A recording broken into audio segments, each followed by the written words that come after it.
Ընդմիջում է, ինչ եք ուտելու։ Ես խորոված եմ ուզում։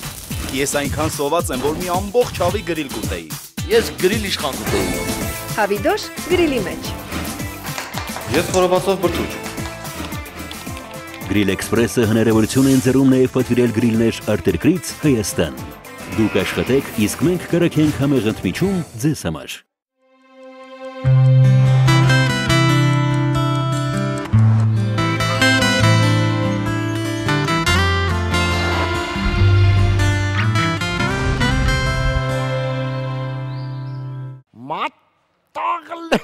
Ասեմ տես,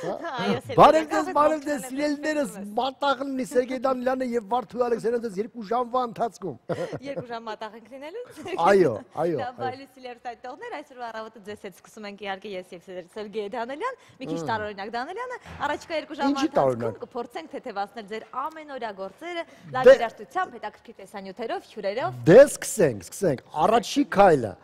դե կարծեմ առաջի քայլը արդեն արել եք, երկրորդ քայլը սիրելիներս առավոտյան դա ձեր այսպես ասած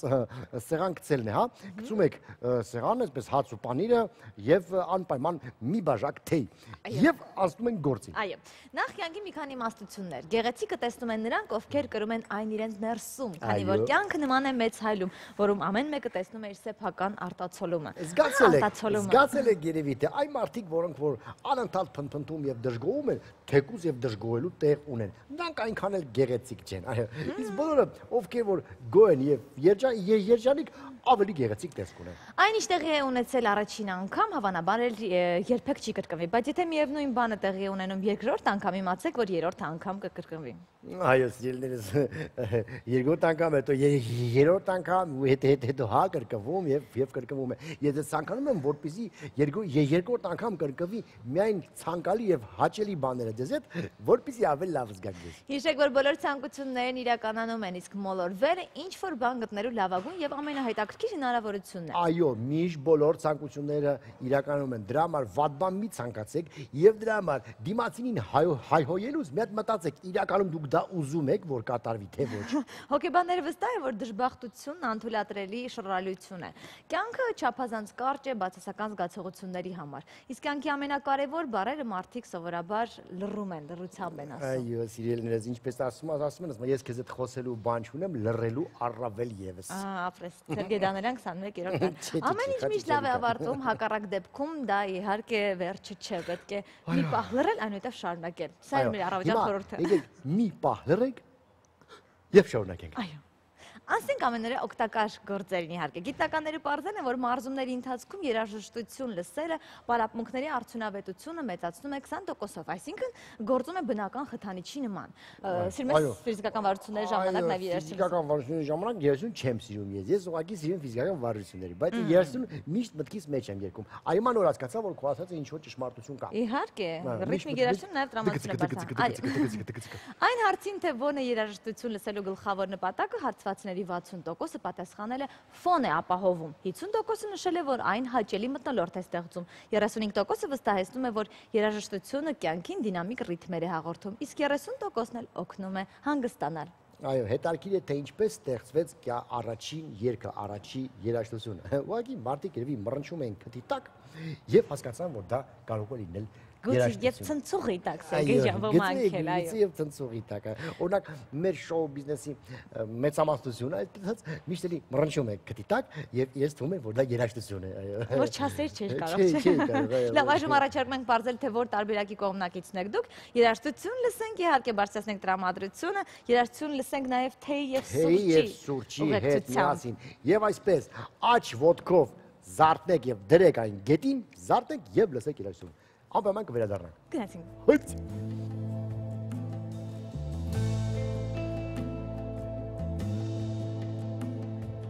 Can it be the wild wind upon a bloody sand comes to me, scratching scars upon my bloody hand. I'm free, but my heart lies buried with a child who laughs beneath the wild wind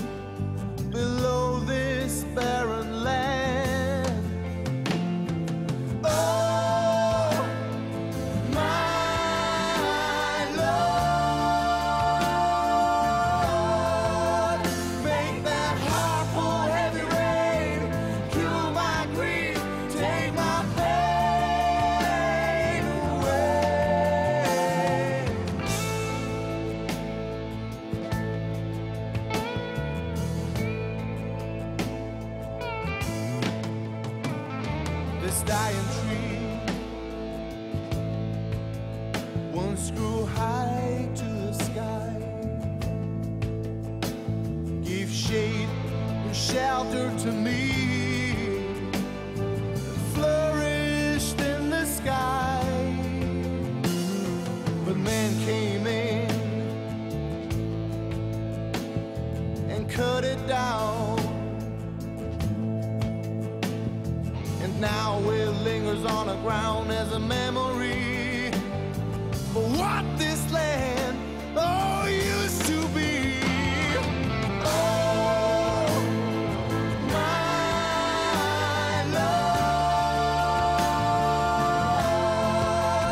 make that heart for heavy rain, cure my grief, take my pain away. I said, oh, my Lord, make that heart for heavy rain, cure my grief, take my pain away. The sun is gone and in its place a haunted hope. The light is stained with the stories from my very soul. Oh, here I am, praying, face to the sky. Oh, please don't leave me, ain't got nobody else. Show me my destiny, make my pain slowly fade away. Oh, fade away.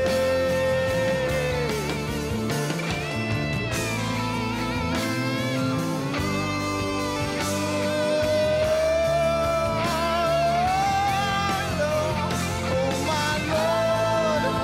oh, my Lord.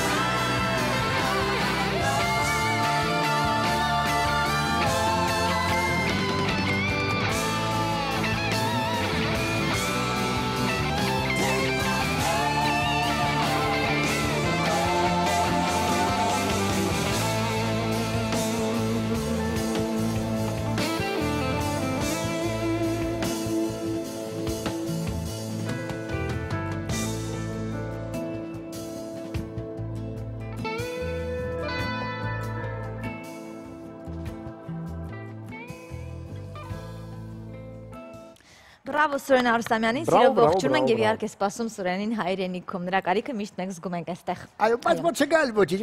մեկը YouTube-ով նայում ենք, լավ է։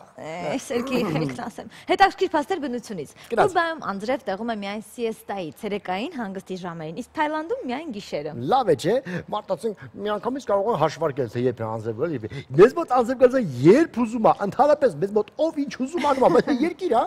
Ժամանակակից մարդիկ գտել են արհեստական անձրև ստեղծելու ձևը։ Ինքնաթիռից ամպերի մեջ Սառույցներ նետում են են։ գցում, հետո այդ սառույցը մինչև հասնում է գետին հալչում է ու դառնում է անձրև։ Դուք պատկերացնում եք ինչ մեծ սառույցի բեկոններ պետք է գցել, որպեսզի լավ անձրև գա։ Այո, կան մարդիկ, ովքեր տառապում են մետեոպաթիայով, այսինքն անձրևի տեղումների ժամանակ կարող են ոչ adekvat վարքի դրսևորում ցուցաբերել։ Նապոլեոնի հետ է, չէ՞ ինչ ուտես բաների հետ չեմ կարծում անձրևի ժամանակ։ Այո, Նապոլեոնի կյանքի երկու ամենամեծ անհաջողությունները տեղի ունեցել անձրևի ժամանակ, երբ նա կորցնում էր իր առօգությունը եւ կատարում անհասկանալի սխալներ։ Ինչ սումա կոմոտ էլ դες բաներ կա։ Վաթերլոյի ժամանակ հենց անձրև է եկել, այո։ Իսկ Սան Ֆրանցիսկոյի մոթերևութաբանական կայանները անձրևի մասին հաղորդում են 4-6-ի հավանականությամբ։ Բանն այն է, որ 10 մասնագետ իրենց կարծիքն են հայտնում անձրևի լինելու կամ չլինելու մասին։ Իսկ քվեարկության արդյունքները ներկայացնում են ժողովրդին։ Մեզ մոտ գագոն հայտնում, գագոն ասում է ինչ ասում են ասում։ Սան Ֆրանցիսկոյում կա մի բնակչուհի, ում ամենասիրած հաղորդումը եղանակի տեսությունն է, որի շնորհիվ ամիսը $27 է վաստակում։ Նա ընդամենը ամուսնու հետ ամեն օր $1 գրազ է գալիս, որ եղանակը ամենևին էլ չի համապատասխանի օդերեութաբանական կանխատեսումներին։ Այո, իսկ ես օդերեութաբանական կանխատեսումներից ընդհանրապես կախված չեմ սինես, կարծում եմ դուք էլ, արդեն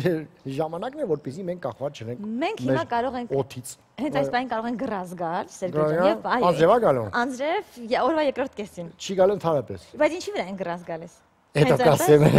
Չէ, Մարիա Ռաբոտ Նորային ողջուն ենք։ Նորա ջան։ Բարի լույս։ Բարև։ Մենք բարձր արդեն գրազ ենք եկել։ Գալու թե չէ։ Երեկոյան անձրև գալու է թե ոչ։ Այո։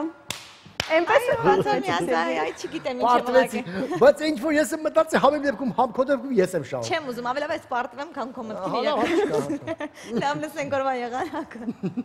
Հանրապետությունում անկային եղանակային ռեժիմը կպահպանվի։ Օրվա առաջին կեսին կանխատեսվում է առանց տեղումների եղանակ, իսկ արդեն երեկոյան ժամերին հիմնականում հյուսիսային շրջաններում սպասվում է կարճատև անձրև եւ ամպրոպ։ Ամպրոպների ժամանակ կդիտվի քամուշ գնացում 15-ից 20 մետր/վայրկյան արագությամբ։ Առանձին հատվածներում հնարավոր է նաեւ կարկուտ։ Օդի ջերմաստիճանը առաջիկա օրերին էական փոփոխություններ չի կրի, սակայն կարճատև անձրևները հատկապես լեռնային շրջաններում երեկոյան ժամերին եւ գիշերը դեռևս կպահպանվեն։ Արցախում կանխատեսվում է առանց տեղումների եղանակ։ Ստեփանակերտում գիշերը կգրանցվի 16, ցերեկը մինչև 27 աստիճան տաքություն։ Սյունիքի մարզում եղանակը կայուն է, տեղումներ չեն կանխատեսվում։ Մեղրիում գիշերը սպասվում է +17, ցերեկը +31 աստիճան։ Կապանում գիշերը կգրանցվի +13, ցերեկը +27 աստիճան։ Գորիսում գիշերը սպասվում է 11, ցերեկը 22 աստիճան տաքություն։ Վայոց-Ձորի մարզում այսօր նույնպես կանխատեսվում է առանց տեղումների եղանակ։ Ջերմուկում գիշերը կգրանցվի 8, ցերեկը 24 աստիճան տաքություն։ Եղեգնաձոր քաղաքում գիշերը սպասվում է 17, ցերեկը մինչև 34 աստիճան տաքություն։ Գեղարքունիքի մարզում երեկոյան ժամերին կա կարճատև անձրևի հավանականություն։ Մարտունիում գիշերը կգրանցվի +8, ցերեկը +22 աստիճան։ Գավառում գիշերը սպասվում է 7, ցերեկը 21 աստիճան տաքություն։ Սևանում գիշերը կգրանցվի 10, ցերեկը 22 աստիճան տաքություն։ Կոտայքի մարզում երեկոյան ժամերին կանխատեսվում է կարճատև անձրև եւ ամպրոպ։ Հրազդան քաղաքում գիշերը կգրանցվի 9, ցերեկը մինչև 24 աստիճան տաքություն։ Աբովյանում գիշերը սպասվում է +15, ցերեկը +30 աստիճան։ Արարատյան դաշտում ուշ երեկոյան կանխատեսվում է ամպրոպ, առանձին հատվածներում կա կարճատև անձրևի հավանականություն։ Արարատի մարզում Արարատ քաղաքում գիշերը կգրանցվի 17, ցերեկը 32 աստիճան տաքություն։ Արտաշատում գիշերը սպասվում է +16, ցերեկը +31 աստիճան։ Արմավիրի մարզում Արմավիր քաղաքում գիշերը կանխատեսվում է 16, ցերեկը 31 աստիճան տաքություն։ Իսկ ահա Էջմիածնում գիշերը կգրանցվի +15, ցերեկը մինչև +30 աստիճան։ Արագածոտնի մարզում երեկոյան ժամերին կարճատև անձրևի հավանականություն կա միայն լեռնային գոտիներում։ Աշտարակ քաղաքում գիշերը կգրանցվի 16, ցերեկը 32 աստիճան տաքություն։ Ապարանում գիշերը սպասվում է +7, ցերեկը +23 աստիճան։ Տավուշի մարզում երեկոյան ժամերին կանխատեսվում է կարճատև անձրև եւ ամպրոպ։ Իջևանում գիշերը կգրանցվի 16, ցերեկը +25 աստիճան։ Դիլիջանում գիշերը սպասվում է 10, ցերեկը մինչև 23 աստիճան տաքություն։ Լոռու մարզում օրվա առաջին կեսին կանխատեսվում է առանց տեղումների եղանակ, իսկ արդեն կեսօրից հետո կդիտվի անձրև եւ ամպրոպ։ Վանաձորում գիշերը սպասվում է +10, ցերեկը +23 աստիճան։ Տաշիրում գիշերը կգրանցվի +8, ցերեկը +19 աստիճան։ Շիրակի մարզում երեկոյան ժամերին կանխատեսվում է անձրև եւ ամպրոպ։ Գյումրիում գիշերը կգրանցվի +8, ցերեկը +25 աստիճան։ Աշոտսկում գիշերը սպասվում է 6, ցերեկը 21 աստիճան տաքություն։ Անդրադառնանք այժմ մայրաքաղաքին։ Երևանում այսօր օրվա առաջին կեսին սպասվում է առանց տեղումների եղանակ, իսկ արդեն երեկոյան ժամերին կնկատվի անպամացության ավելացում։ Առանձին հատվածներում կա կարճատև անձրևի հավանականություն։ Քամին հարավային է 3-ից 8 մետր/վայրկյան արագությամբ, մթնոլորտային ճնշումը 669 մմ սնդիկի սյուն։ Օդի հարաբերական խոնավությունը ցերեկը կլինի 30%, գեոմագնիսական դաշտը կայուն է։ Օդի ջերմաստիճանը Շենգավիթում եւ կենտրոնում գիշերը կգրանցվի 17, ցերեկը 32 աստիճան տաքություն։ Ավանում գիշերը սպասվում է +15, ցերեկը մինչև +30 աստիճան։ Եղանակի մասին այսօր այսքանը։ Շնորհակալություն Նորա, քեզ հաճելի օր ենք մաղթում եւ ասում ցտեսություն։ Շնորհակալություն։ Մինչ հանդիպում։ Շնորհակալություն։ Շարժվենք առաջ Սերգեյ ջան, խոսենք քեզ ուզող ամենաբարդ թեմայից, կեսօր հարց հարաբերությունները։ Կեսօր հարց հարաբերություն։ Թե ինչի պիտի այդ հարցը ինձ ուզեր, չգիտեմ, բայց դա ամենայն դեպս դե Վարդուհին ասում որ մի բան գիտի։ Գնացինք առաջ։ Աշխարհի տարբեր երկրներում հնուց ի վեր արդիական թեմայի հարց եւ սկեսուր բարդ հարաբերությունները։ Հնդկաստանում անգամ կա հատուկ բան սկեսուրների համար։ Այն դելիտի խար բանտի մի մասն է զբաղեցնում։ Այդ հաստատությունում հայտնվում են այն տղամարդկանց մայրերը, ովքեր համարձակվում են հարսին տուն տանելու դիմաց գումար պահանջել աղջկա ընտանիքից։ Հետարքիրա մեզ մոտ կեսունների համար բանտ կա թե չէ։ Կարծում եմ չկա եւ չի լինի։ Պարզվում է օժիտի այդ տեսակը հնդկական հնագույն ավանդույթներից է եկել, որը ժամանակակից հնդիկները թալան են կոչում։ Եվ պաշտոնական վիճակագրության համաձայն ամեն տարի 5000-ից 7000 աղջիկ նման ծուղակում է հայտնվում։ Վարդուից ոնց ես կարծում, ասենք օժիտ հասկացություն նորմալ բան է թե չէ այսօր։ Սերգեյ ջան, նենց հարց է տալի նենց մարդու։ Ես օժիտից սարսափելի հեռու եմ եւ այո, այնպես որ ձեր ժամանակները կար այդպիսի հասկացողություն օժիտ 12 հատ քիչ, բարդ, չգիտեմ։ Հիմա չկա օժիտ։ Կա, ավելի բայց գումարի տեսքով կարծում եմ կամ։ Այստեղ նույն բանն է, նույն բանն է, այնտեղ բանտ են նստածում, իստեղ չէ։ Լավ, իսկ առավել համարձակ հարցերի հակընդդեմ պայքարի արդյունքում Հնդկաստանում սկսել է գործել սկեսուրների իրավունքի պաշտպանության միություն։ Այո, ես կդառնայի սկեսուրների իրավունքի պաշտպանության միության ղեկավար, նախագահ։ Կորեայում դժվար են միայն ընտանիքի ավագ տղաների կանայք։ Ըստ ավանդույթի իրենք իրենց պարտքն է մնալ ծնողի հետ եւ հոգ տանել իրենց մասին։ Իսկ կրտսեր եղբայրները կարող են առանձին ապրել։ Մեզ մոտ հակառակ է, չէ՞, միշտ կրտսերն է պահում ծնողներին։ Այո, հարց ու սկեսուր հարաբերությունների թեման Կորեայում մինչ օրս շատ սուր եւ ցավոտ թեմա է համարվում։ 1974 թվականին, երբ ավելի շատ էին ավանդապահ ընտանիքները, կորեացիների միայն 13.4%-ն նշել, որ կհամաձայնի ամուսնանալ ընտանիքի ավագ որդու հետ։ Հարցվածների աղջիկների 58%-ն ասել է, որ կհամաձայնի ամուսնանալ կրտսերների հետ։ Դե իհարկե պարզ է։ Դե իհարկե պարզ է կրտսերի հետ կամուսնանալ։ Մեզ մոտ տեսնես ոնց է վիճակագրություն գիտես։ Չէ, ես Հարուն Ադիբեկյանը չեմ, Սերգեյ ջան վիճակագրությունը տեղյակ չեմ։ Լավ։ Իսկ մինչար տղայի հետ ով ոչ մեկ չի ցանկանում իհարկե ամուսնանալ, քանի որ ավանդապահ սկեսուրները ակնկալում են նույնպիսի խոնարհություն, ինչպիսին իրենք են ժամանակին դրսևորել։ Բայց մենք ասում ենք մենք ենք ավանդապահ, մենք ենք բան, մեզ մոտ արդեն ով ինչ ուզում, ոնց ուզում ապրում, հա։ Այո, մեզ մոտ ամեն ինչ կախված է փողից, ելներից։ Այն տանիքները ովքեր որ նորմալ վաստակում են, մարդիկ կարող են ընդհանրապես առանձին ապրել եւ չմնալ սկեսուրի մուննաթին։ Մենք մի փոքր ուզում ենք խոսենք նաեւ իտալացի սկեսուրների մասին, բայց դրա մասին կխոսենք իհարկե գովազդից հետո։ Իտալացի սկեսուրները։ Կարճատև գովազդ մեր եթերում։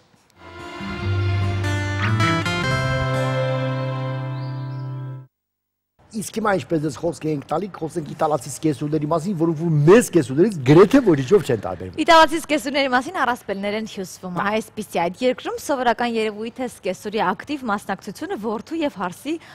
համատեղ կյանքի ընթացքում։ Եւ ամենևին էլ կարեւոր չէ զույգն ապրում է առանձին, թե տղայի ծնողների հետ միասին։ Այո, սկեսուրը կարող է ամեն վարկանին դուրը քացով բացել եւ ասել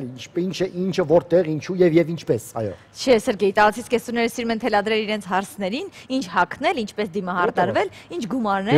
վաստակել։ Այո, եւ տղան գիտի, որ մաման միշտ ճիշտ է,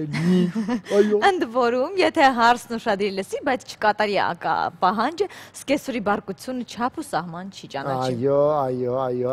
ակամա հիշեցի մեր սիրելի Ջեմիկին, որ նույնպես կարելի ասել իտալացի սկեսուր էր։ Այո, իսկ մեր հաջորդ տեսանյութը պատմում է մի համերաշխ ընտանիքի մասին, ով կարող ժամանցի վայրեր, այո, որտեղ կարող են համերաշխ ընտանիքները հանգստանալ։ Այո։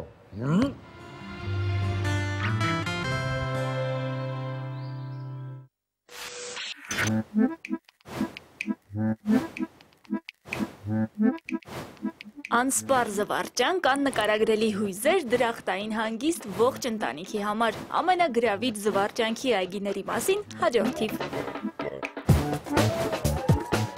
Եվրոպա պարկ ներառված է աշխարհի ամենահայտնի զվարճանքի այգիների թոփ 10-ում։ Ամենամեծն է Գերմանիայում, գտնվում է Ռուստ փոքրիկ քաղաքում։ Գործում է 1975 թվականից։ Տարեկան ընդունում է շուրջ 5 միլիոն այցելու։ Բազմապիսի ու բազմաբնույթ ատրակցիոնները տեղաբաշխված են աշխարհի 13 պետությունները ներկայացնող 16 թեմատիկ գոտիներում՝ Շվեյցարիա, Իտալիա, Անգլիա, Պորտուգալիա, Ռուսաստան եւ այլն։ Այգում անցկացվում են գեղեցիկ միջոցառումներ, ցուցադրվում հետաքրքիր ներկայացումներ։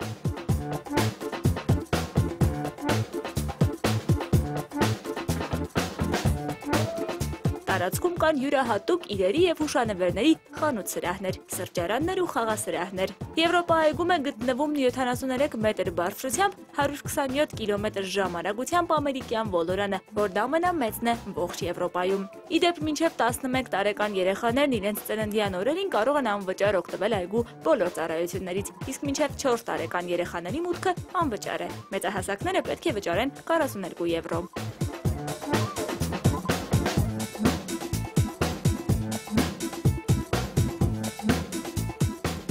Կրկին Գերմանիա, Ֆանտազիա Լենդ զվարճալիքներով լի այգի Քյոլն քաղաքի մերձակայքում։ Արտասովոր դիզայնով, կառույցների ու ատրակցիոնների շնորհիվ այգին երևակայական աշխարհ է թվում։ Թեմատիկ գոտիներն են Հին Բերլին, Չայնաթաուն, Աֆրիկա եւ առեղծված։ Ամենահայտնի ու սիրված ոլորաններից է Սև Մամբան, Աֆրիկա թեմատիկ գոտում։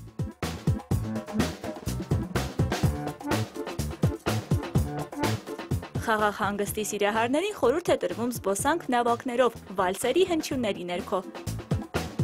Ֆանտազիա Լենդ զվարճանքի այգում ցուցադրվում են նաև աֆրիկյան պարեր, մոտոցիկլային շոուներ, շքերթներ։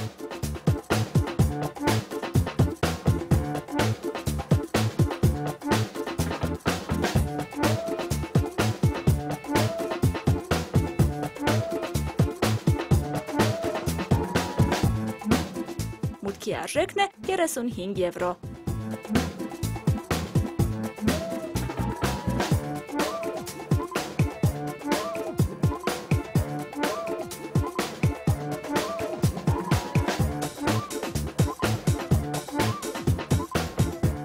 Ամերիկայի Միացյալ Նահանգներ, Universal Orlando Resort, ժամանցի ու զվարճանքի հսկայական համալիր իր 2 տարաբնույթ այգիներով։ Այցելուների թվով առաջատար է արկածների կղզի թեմատիկ զբոսայգին, ատրակցիոններ, ջրային խաղահրապարակներ, հեքիաթային դղյակների նմանվող կառույցներ, խաղմրցույթներ ու անվերջանալի արկածներ։ Եվ այս ամենը վայելելու է շտապում տարեկան ավելի քան 6.5 միլիոն մարդ, իսկ 2014 թվականին այցելուների թիվը գերազանցել է 8 միլիոնը։ Այգու ստեղծման գործում իր մասնակցությունն է ունեցել ռեժիսոր Սթիվեն Սփիլբերգը։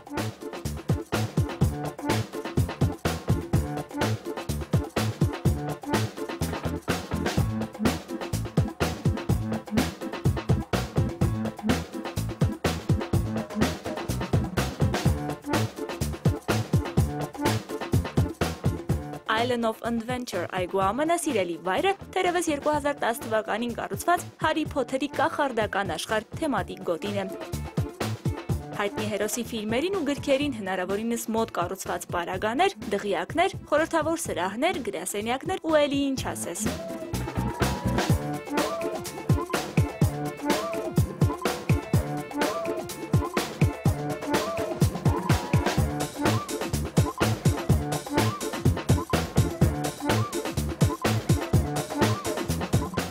Չինական Օրլանդո, Չայմ Լոնգ օվկիանոսային թագավորություն։ Այսպես են անվանում Չինաստանի Հենգքին կղզում գտնվող զվարճանքի այգին։ Այն գործում է 2014 թվականից եւ արդեն իսկ կրկնակի ռեկորդով հայտնվել է Գինեսի գրքում։ Հենց այստեղ է տեղակայված աշխարհում ամենամեծ օվկիանարիումը, ամենամեծ կամարերի տահարթակ տանիքով։ 22.7 միլիոն լիտր տարողությամբ հսկա օվկիանարիումն արժեցել է $807 միլիոն։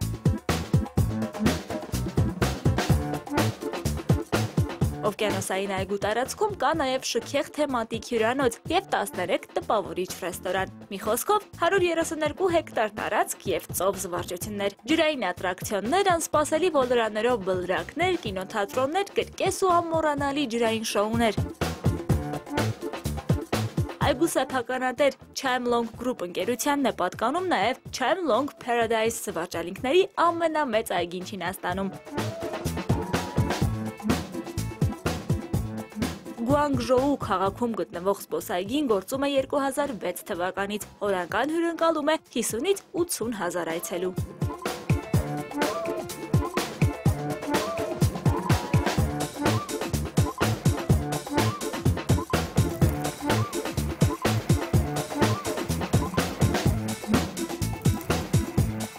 Ահա այսպիսի արկածային այգիներ։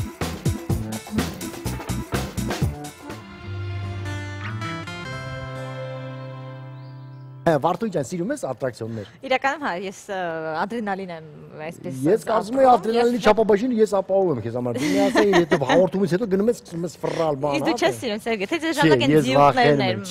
Մաքսիմում ադրենալին։ Հիմա էլ կարող նստեմ, մեր ժամանակ ինչ ասես եղել է, բայց դե հիմա ճիշտ ավելի շատ կա, բայց դե ես չեմ սիրում, ես վախենում եմ։ Լավ, ոչինչ, վախից անցնենք դեպի մեր հովանավորին Սերգեյ ջան։ Եվ իհարկե ասում եմ վախենած գտ ծոցդ քարքից։ Ատրակցիոն նստելուց թե առհասարակ։ Առհասարակ։ Լավ, անցնենք առաջ եւ հիշեցնենք մեր հաղորդման հովանավորին։ Մեր հաղորդման հովանավորն է Դելտա Կլինիկ բժշկական կենտրոնը, որտեղ ձեզ սպասում են հաճելի անակնկալներ զանազան ակցիաների տեսքով։ Այցելեք Դելտա Կլինիկ եւ կատարեք բոլոր օրգան համակարգերի համակարգչային ստուգում, 4D սոնոգրաֆիա, սրտի էխոկարդիոգրամը, վահանաձև գեղձի եւ ճիճվակրության հետազոտություն։ Իսկ այդ ամենը զեղչված գներով։ Դելտա Կլինիկ կօգնի ձեզ պահպանել եւ վերականգնել առողջությունը։ Զանգարեք 500-560 կարող եք զանգարել եւ բուժվել։ Բուժվեք էլի։ Բուժվել։ Զանգարեք եւ բուժվեք։ Ես զանգարեմ 500-560, այո։ Այո, լավ։ Հետազոտությունները ցույց են տվել, որ մեկ բաժակ հաղարջը կարող է կանխարգելել սրտանոթային հիվանդությունների զարգացումը։ Եթե իհարկե ձեր խիղճը մաքուր է, եթե իհարկե դուք չեք ծխում, ժամանակին քնում եք, լավ սնվում եք եւ այլն, մնացել է մեկ բաժակ հաղարջ։ Այո, այդ հատապտուղը պաշտպանում է նաեւ շաքարային դիաբետի զարգացումից, ինչպես նաեւ կանխում է ճարպակալումը։ Հետազոտությունը ցույց է տվել, որ հաղարջը անոթների վնասված հատվածները վերականգնելու հատկություն ունի նաեւ։ Առավոտյան մեկ բաժակ թեյից սուրճից հետո խմեք մեկ գավաթ նաեւ սառը հաղարջի շուտ եւ ապրեք առողջ։ Լավ է։ Այո, դե լավ իսկ առողջ թեման կշարունակի մեր օրվա դեղատոմս մեր սիրելի Յռիչկայի հետ։ Իրացինք։ Յռը։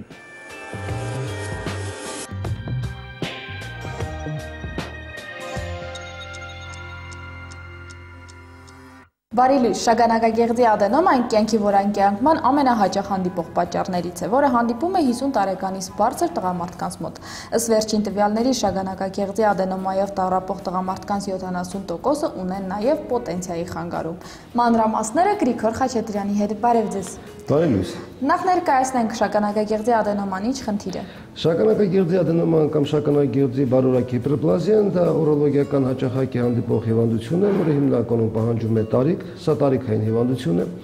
Քանի որ թերևս մինչև 50 տարեկան հասակում այս հիվանդությունը հանդիպում է մինչև 20% տղամարդկանց մոտ, իսկ 50 տարեկանից արդեն բարձր 65-ից եւ ավելի բարձր հանդիպում է 70-ից 80% տղամարդկանց մոտ։ Սա այն հիվանդությունը, որ հիմնականում հանդիպում է մեծահասակ եւ ծերունական տարիքի տղամարդկանց շրջանում։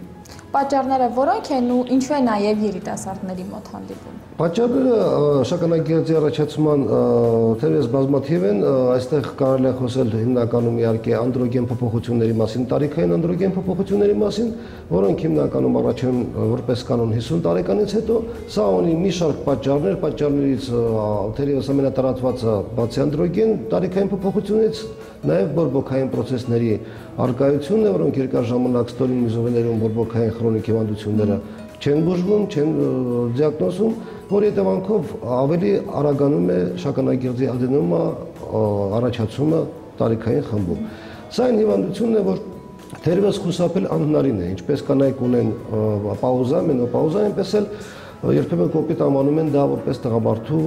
անդրոպաուզա։ Ինչպես է այն արտահայտվում սովորաբար եւ բացի պոտենցիայի խանգարումից էլ ինչի կարող է հանգեցնել։ Նախ առաջին հերթին հարկավոր է պարզել որտեղ է գտնում այս շագանակագեղձը։ Չմոռանանք, որ շագանակագեղձը գտնում է անմիջապես միզապարկի տակ, որի միջով անցնում է շագանակագեղձի հատվածը միզուկի։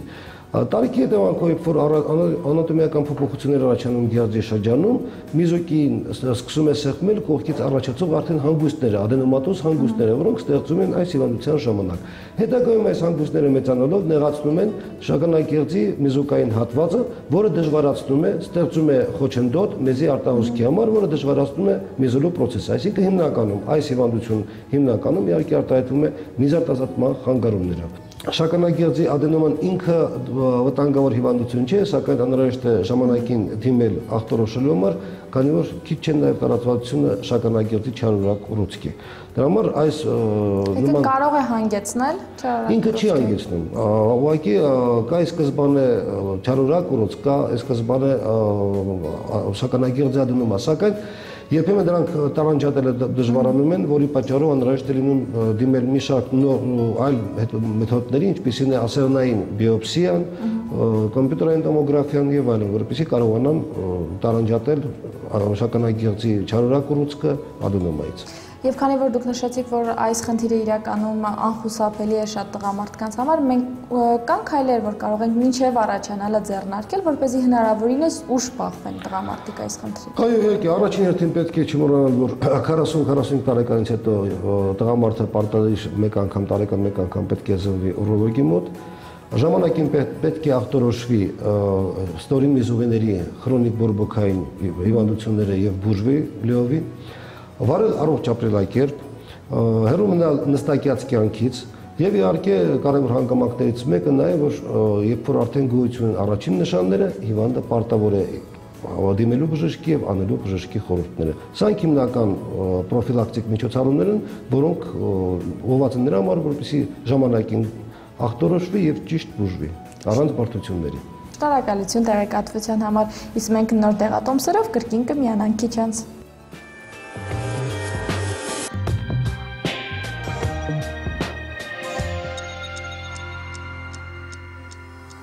Կրկին գեղեցկության եւ կանանց գեղեցկության մասին։ Այո, մատնահարդարումը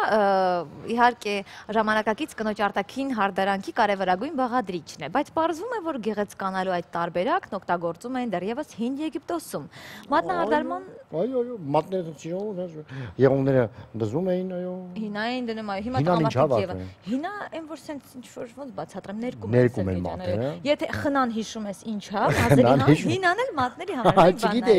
Մատնահարդարման գույներով եգիպտացիները կարողանում էին տարբերակել դիմացինի, տոհմայի եւ սոցիալական պատկանելիությունը։ Այո, երևի թանկաճույք էր, հա։ Չգիտեմ, այն ժամանակներից հարցում ես դե ժամանակ ապրածքել ես կիմանաս էլի։ Այո, լավ, ասում այո, անցնեմ առաջ։ Ազնվականներին եւ քրմերին թույլատրվում է եղունգները ներկել կարմիր եւ տարբեր երանգներով, իսկ սովորական մահկանացուներին, մեզ նման Սերգեյ ջան, միայն խամրած երանգներով։ Այո, ոնց որ վարդու մատերը խամրած երանգներով, բայց փայլում է,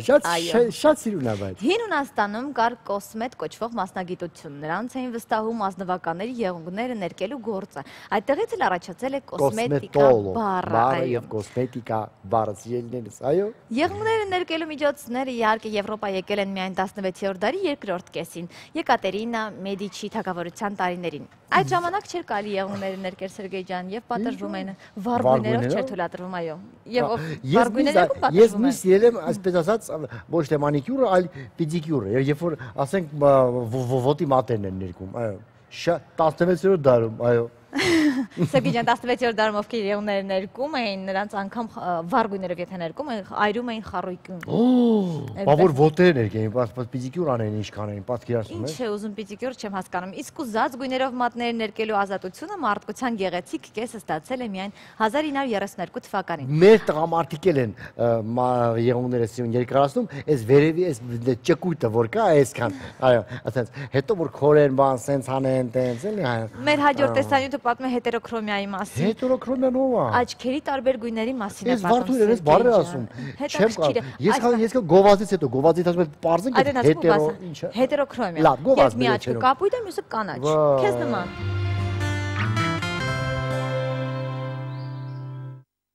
Այս առավոտ շատ հետաքրքիր մի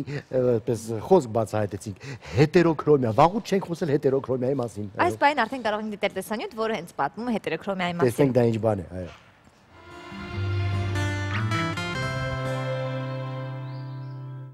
Պատահում է այնպես, որ ամեն անգամ, երբ աշխարհում ծնվում է 100 փոքրիկ, նրանցից մեկն այնքան է ուզում տարբերվել մյուսներից, որ լույս աշխարհ է գալիս այսպիսի աչքերով։ Ծիածանաթաղանթում ծիածանի մի քանի գույնով։ Հաճախություններ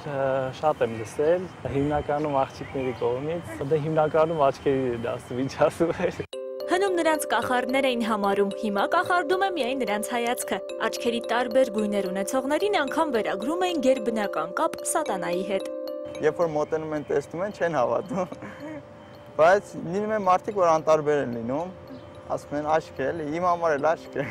Ուղղակի հետաքրքիրն այն է, որ կյանքում չեմ տեսել իմ նման աչք ունեցող։ Սրճարանում նստած էինք, մատուցողը եկավ ու ամեն ինչ թողեց, մենյուն թողեց, ու գիս ինչ այսպես զարմացած ձեռքերով գլուխս ապտտում, այս կողմանայում, այն կողմից հանայում։ Հետերոքրոմիա, աչքերի գրավիչ ու արտասովոր այս հատկության բժշկական անվանումն է։ Իդեպ հետաքրքիր է, որ այլագունությունն ավելի հաճախ հանդիպում է կենդանիների շրջանում։ Նրանցից ամենահայտնին ու ամենահեղինակավորը, որի շնորհիվ ճանաչում են նաև մեր երկիրը, վանակատուն է, խորհրդավոր հայացքով ճերմակ գեղեցկուհին։ Նրա աչքերը կարող են լինել կամ մեկը դեղին, մյուսը կապույտ, կամ երկուսն էլ մեղրագույն։ Հետերոքրոմիան բացի տարօրինակ եւ գեղեցիկ լինելուց, յուրահատուկ լինելուց, հազվադեպ է լինում, որ կարող են բերել ինչ-որ հիվանդությունների։ Մարդկանց մոտ հնարավոր են լինել տարբերակներ ուղղակի որպես պիգմենտի տարբեր բաշխման հետ կապված, սակայն կարող է լինել նաև մելանոմաների դեպքում, ուռուցքների դեպքում, բայց պետք չի անձանց ովքեր ունեն այդ խնդիրը, մտածեն, որ իրենք ունեն այդ հիվանդությունը։ Առաջ աչքս ամբողջովին շարքանակագույն էր, իսկ մյուսը ավելի մուգ կանաչ, տարիների ընթացքում սկսեց կամաց փոխվել։ Երբ որ կա տարիքային ժամկետների հետ կապված փոփոխություն, հնարավոր է պիգմենտը դուրս գա, տարբեր տեղերում նստված գոյանա եւ թվացial գույնի փոփոխություն նկատվի։ Այդ խմբի մարդիկ կարող են ունենալ նախատրամադրվածություն ներակնային ճնշման բարձրացման։ Ընդհանրապես ուշադրություն չեմ դարձել տարբեր կամ տարբեր չի, ինձ համար միևնույն է եղել, բայց ժամանակի ընթացքում հասկացա, որ յուրահատկություն է։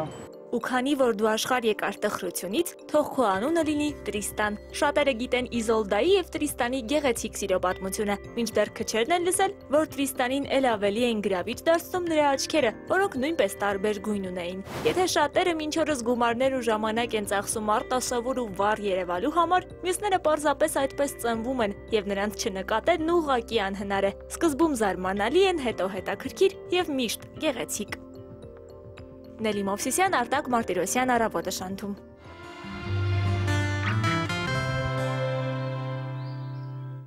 Դա այդպիսի մարդիկ էլ կան ու շատ գեղեցիկ է որ տարբեր են այո, իսկ հիմա անցնենք արդեն սնունդին։ Վերջին շրջանում ավելի է մեծանում առողջ ապրելակերպի, հետևորդների եւ վնասակար սովորություններից հրաժարվողների թիվը։ Մենք դրա մասին ավելի հանգամանորեն խոսենք, որովհետեւ այդ թեմայով հյուր ունենք հետո։ Այդ ամենի հետ մեկտեղ ավելանում է նաեւ ճիշտ սննդակարգի մասին առասպելները։ Ամենատարածվածներից է ճարպերի մասին առասպելը։ Ոմանք կարծում են, որ հիանալի է, եթե դրանց քանակը սննդի մեջ մոտ է 0-ականի։ Իրականում ճարպերն օրգանիզմին կենսականորեն անհրաժեշտ են։ Այո, եթե ձմեռը ճարպեր չունեն, ընդհանրապես ես կարող ապրել։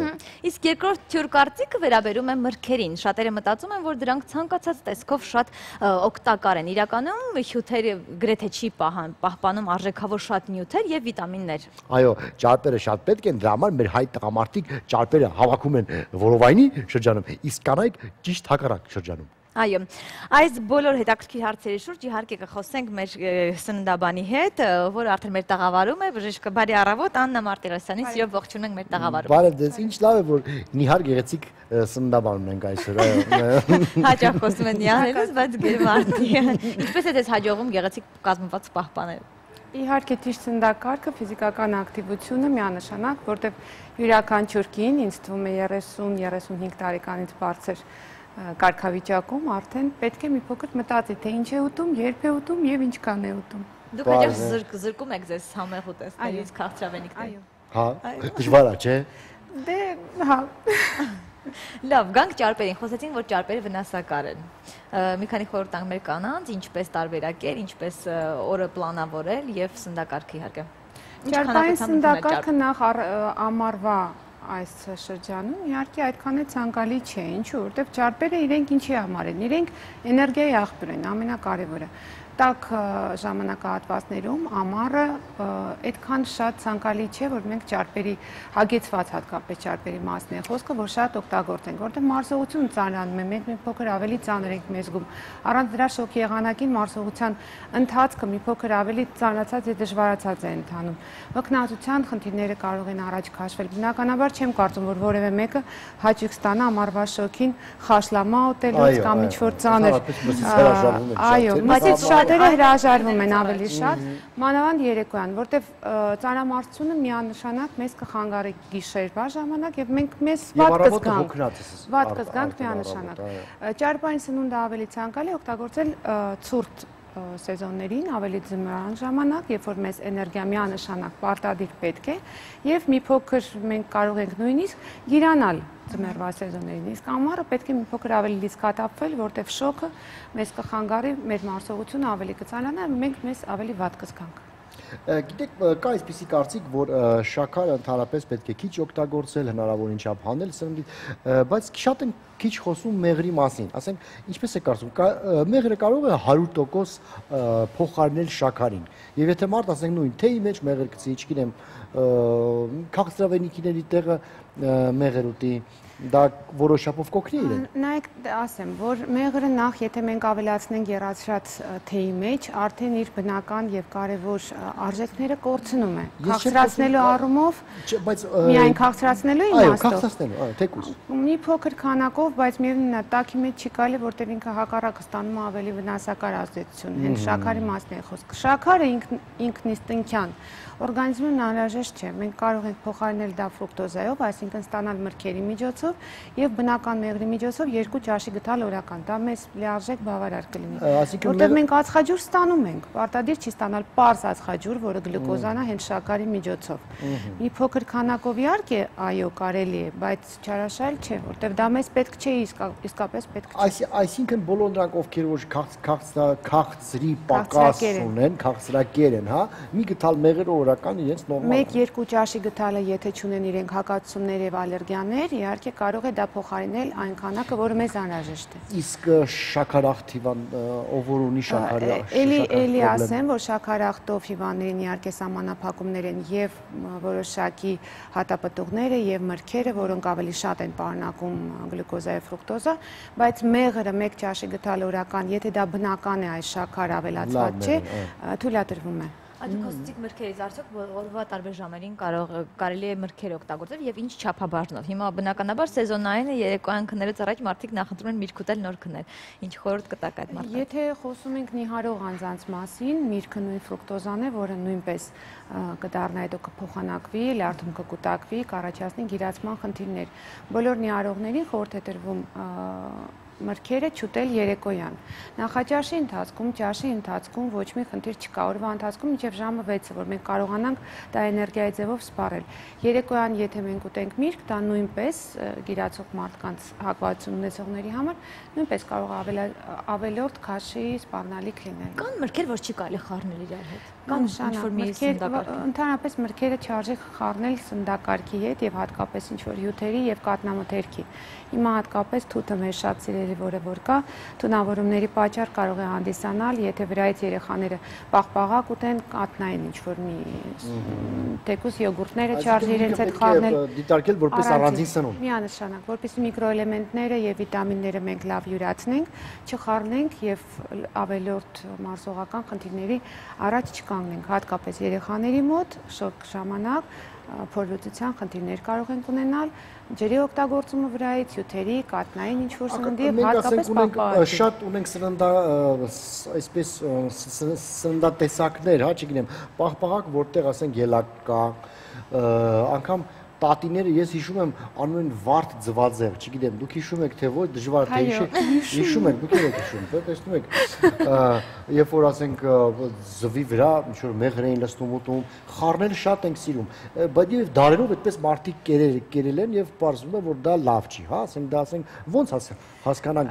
ինչի հետ կարելի է խառնել, իսկ ինչի կարելի խառնել։ Նախ շատ օրգանիզմի յուրահատկություններից էլ է գալի։ Ամեն մարդ էլ գիտի, որ կաթի նկատմամբ կամ եթե խառնուրդի նկատմամբ, օրինակ կարող ենք 5 հոգի ուտենք նույն բանը, թունավորումը առաջանա մեկ անձի մոտ, մյուսների մոտ չէ։ Մի փոքր այն մարդկանց մոտ, ովքեր որ ունեն մարսողական խնդիրներ եւ հակվածություն ունեն փորլուծությունների, իհարկե խառնել ամեն ինչը ցանկալի չէ։ Ամենայնպես եթե ստիպված ես լինում խառը սննդատեսակ օգտագործես սեղանի շուրջը, չգիտեմ, ինչ որ առիթների դեպքում ցանկալի չափաբաժինները գոնե լինեն փոքր ավելի քիչ եւ հստակ պետք է հիշել, որ կաթնամթերքի հետ հատկապես որոշակի սննդակարգ կա, որը որ չի կարելի օգտագործել։ Դա անհապաղ կբերի։ Օրինակ ասում, հատապտուղներից թութի հետ, եթե մենք օգտագործենք, կլինի խնդիր։ Եթե եմիշի հետ օգտագործենք, կլինի խնդիր։ Նույն ձմերուկի հետ նույնպես կարող է լինեն խնդիրներ։ Այսինքն, բայց ձմերուկը պանդրով է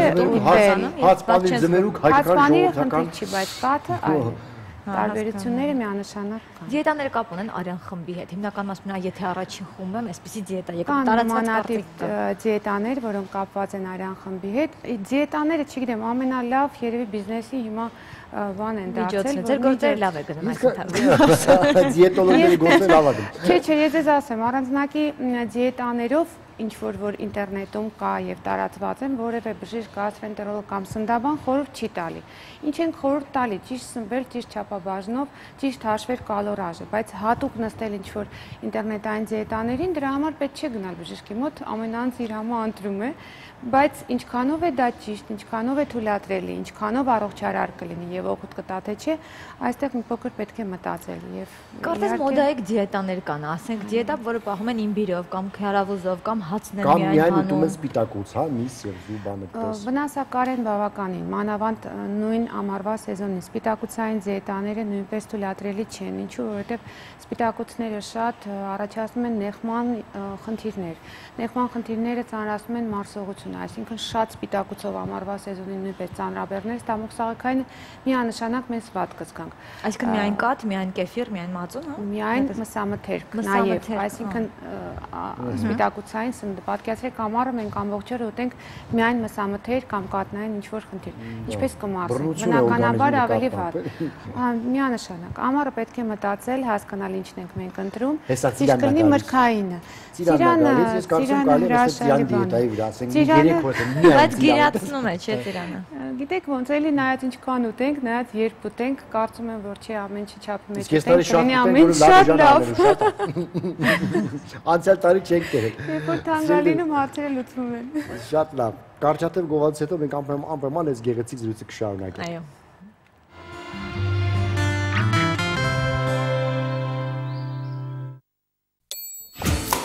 Ընդմիջում է, ինչ եք ուտելու։ Ես խորոված եմ ուզում։ Ես այնքան սոված եմ, որ մի ամբողջ հավի գրիլ կուտեի։ Ես գրիլ իշխան կուտեի։ Հավիդոշ գրիլի մեջ։ Ես խորովածով բրդուճ։ Գրիլ Էքսպրեսը հնարավորություն են ձեռում նաև պատվիրել գրիլներ արտերկրից Հայաստան։ Դուք աշխատեք, իսկ մենք կրակենք համեղ ընդմիջում ձեզ համար։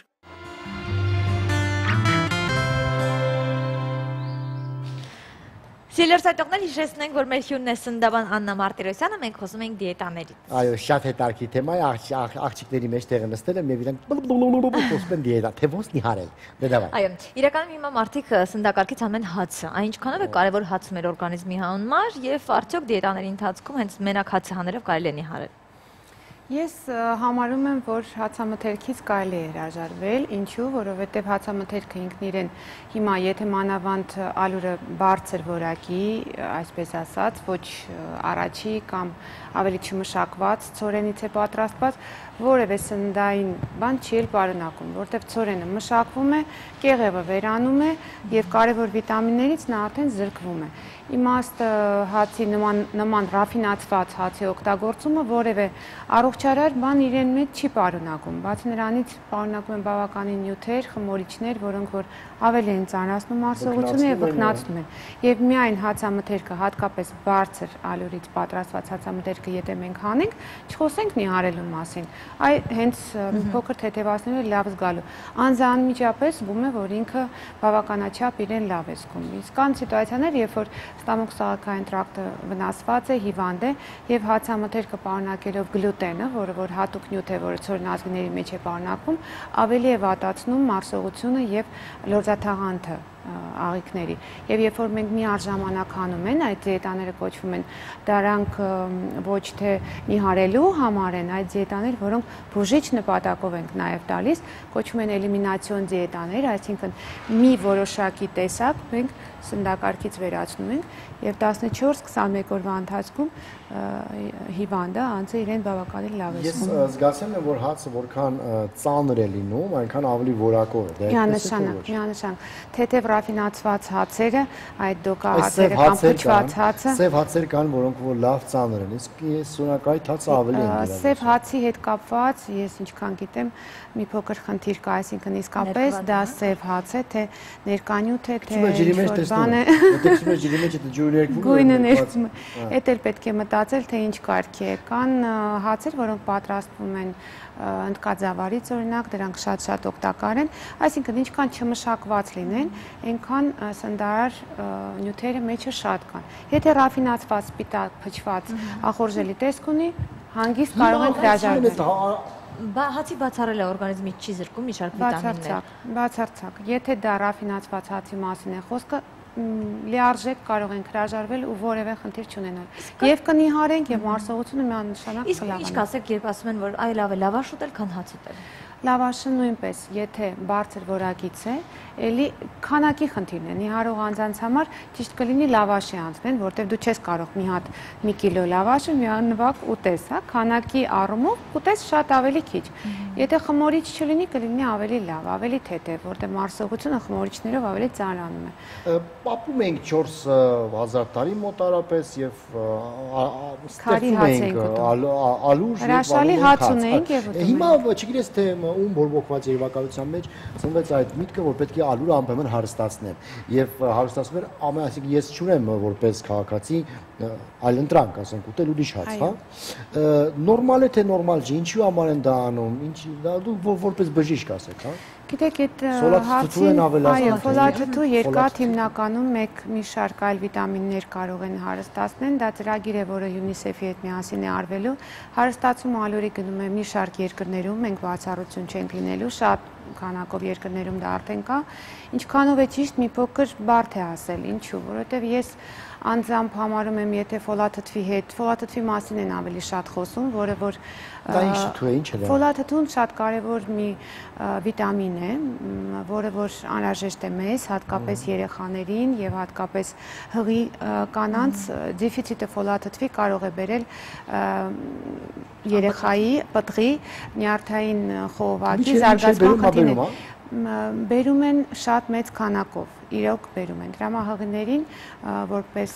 ավելացվում է միկրոէլեմենտների, վիտամինների խմբի տեսքով։ Ինչքանով է ճիշտ համատարած մի փոքր խնդիր է այդպես քննարկել։ Մենք հենց թեմայի շուրջ ունենք տեսանյութ, այս բանին կարող ենք դիտել, այնուհետև կշարունակենք զրույցը, խնդրեմ։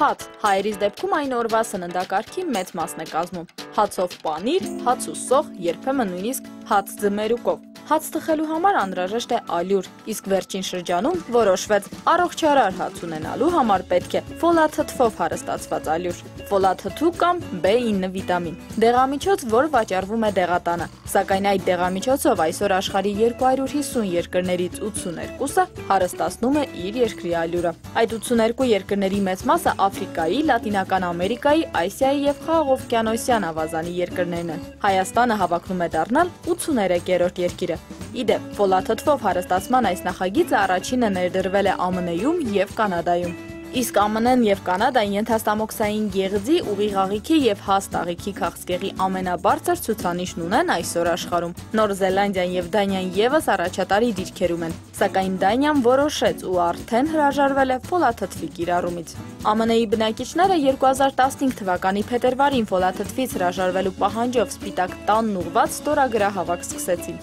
Իսկ Մեծ Բրիտանիայի լորդերի պալատում ֆոլաթթվի օգտակարության ու վնասակարության մասին վեճերն արդեն տարիներ են շարունակվում։ Իդեպ, Բրիտանիան կրծքագեղձի քաղցկեղի ցուցանիշով առաջատարներից է, այստեղ ալյուրը հարստացնում են երկաթով։ Քաղցկեղի աճ է դիտվել նաև Ավստրալիայում, որտեղ եւս առանց այլընտրանքի ալյուրը հարստացնում են ֆոլաթթվով։ Իսկ Չիլիում ալյուրը ֆոլաթթվով առաջին անգամ հարստացրել են 2000 թվականին։ 2000 թվականից հետո, ինչպես փաստում է առողջապահական վիճակագրությունը, Չիլիում նկատվում է քաղցկեղի աճ 45 տարեկանից բարձր տարիքային խմբի մոտ 2.6 անգամ, ավելի բարձր տարիքի մարդկանց մոտ 2.9 անգամ։ Իսկ մեր հարևան Վրաստանում ֆոլաթթվով հարստացման մասին օրենքն ընդունվեց, բայց 1 տարի անց չեղյալ համարվեց։ Ինչու է պետք ֆոլաթթուն։ ձուկ, միս, թռչնամիս։ Հենց այս մթերքներն են օրգանիզմի համար անհրաժեշտ երկաթի աղբյուրը, որը սակայն միջին Հայաստանցուն օրական բաժին է հասնում ընդամենը 1,5 գրամ։ Իբր հենց այդ պակասն ավելացնելու համար են զարգացող երկրներում կիրառում ֆոլաթթուն, իսկ զարգացած երկրները հրաժարվում դրանից։ Բայց իրականում վիտամինահանքային պակասը լրացնելու խնդիր կա նաև զարգացած երկրներում, որտեղ սակայն այն լրացնում են ոչ թե այլուրի մեջ ֆոլաթթու ավելացնելով, այլ սննդային այլ հավելումների տեսքով։ Մարդու օրգանիզմին ֆոլատ անհրաժեշտ է, բայց ֆոլատը դեռ ֆոլաթթուն չէ։ Ֆոլաթթուն բնության մեջ գոյություն չունեցող սինթեզված նյութ է, իսկ ֆոլատի այն վերածում է լյարդը, այն էլ բավական քիչ քանակությամբ։ Այս նյութն հիմնականում անհրաժեշտ է սակավայրունություն ունեցող մարդկանց և հղիների, բայց ոչ բոլորն են հղի, առավել ևս հիվանդ, իսկ առողջ մարդուն ինչու և ինչքանով է այն պետք։ Իդեպ ալյուրը ֆոլաթթվով հարստացնելու դեպքում ֆոլաթթվով հարուստ կլինի ոչ միայն հացը, այլև այլուրից պատրաստվող ամեն ինչ։ Եվ ի վերջո չմոռանանք նաև, որ յուրաքանչյուր սպառող ունի նաև ընտրության իրավունք։ Իրինա Մկրտչյան, Առավոտը Շանթում։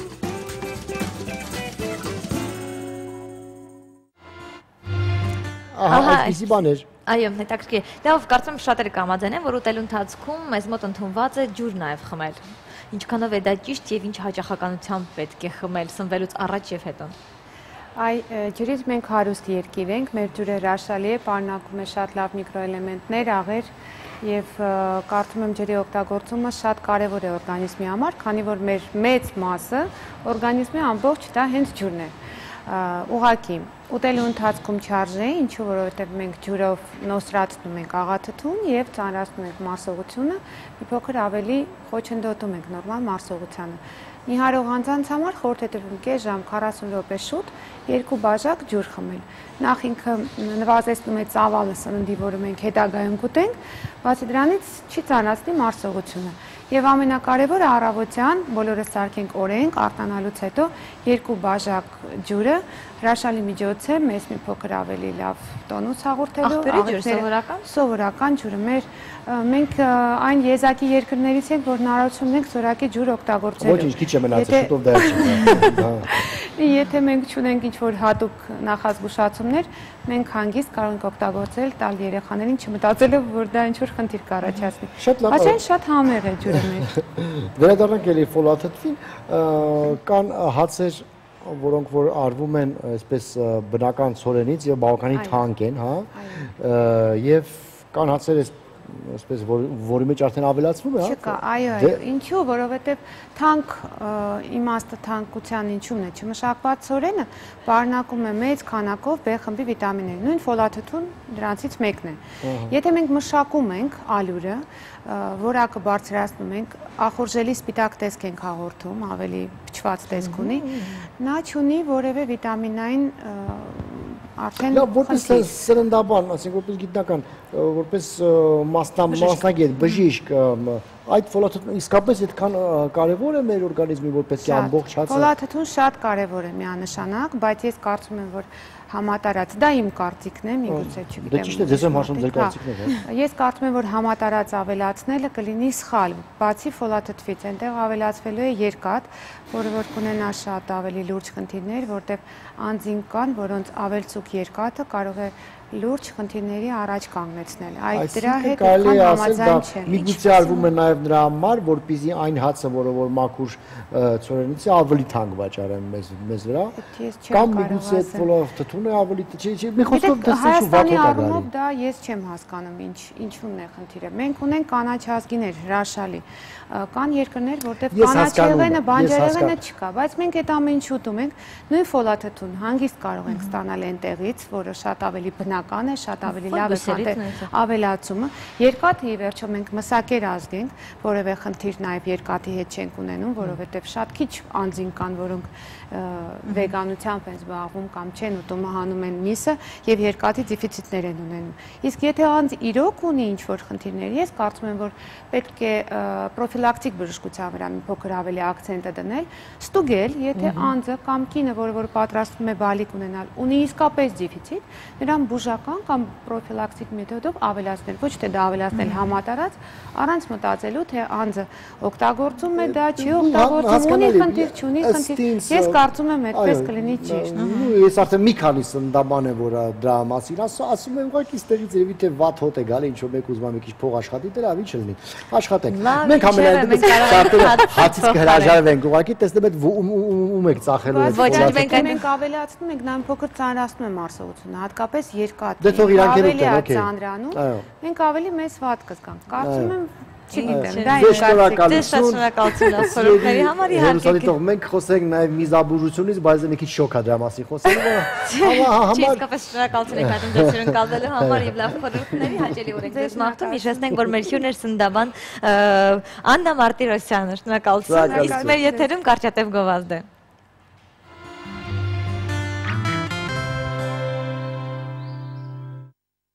Նորից ողջունում ենք բոլոր նրանց, ովքեր մեզ հենց նոր միացան եւ հիշեցնում մեր հաղորդման հովանավորին։ Մեր հաղորդման հովանավորն է Դելտա Կլինիկ բժշկական կենտրոնը, որտեղ ձեզ սպասում են հաճելի անակնկալներ զանազան ակցիաների տեսքով։ Այցելեք Դելտա Կլինիկ եւ կատարեք բոլոր օրգան համակարգերի, համակարգչային ստուգում, 4D սոնոգրաֆիա, սրտի էխոկարդիոգրամա, վահանաձև գեղձի եւ ճիճվագրության հետազոտություն։ Իսկ այդ ամենը զեղչված գներով։ Դելտա Կլինիկը կօգնի ձեզ պահպանել եւ վերականգնել առողջությունը։ Զանգահարեք 500-560 եւ բուժվեք։ Այո, իսկ այս պահին մեր եթերը շարունակում է օրվա դեղատոմս Էջը, որը պատմում է ժողովրդական խորհուրդների մասին։ Այնուհետև կվերադառնանք եւ կունենանք նոր շատ հետաքրքիր հյուր։ Գնացինք։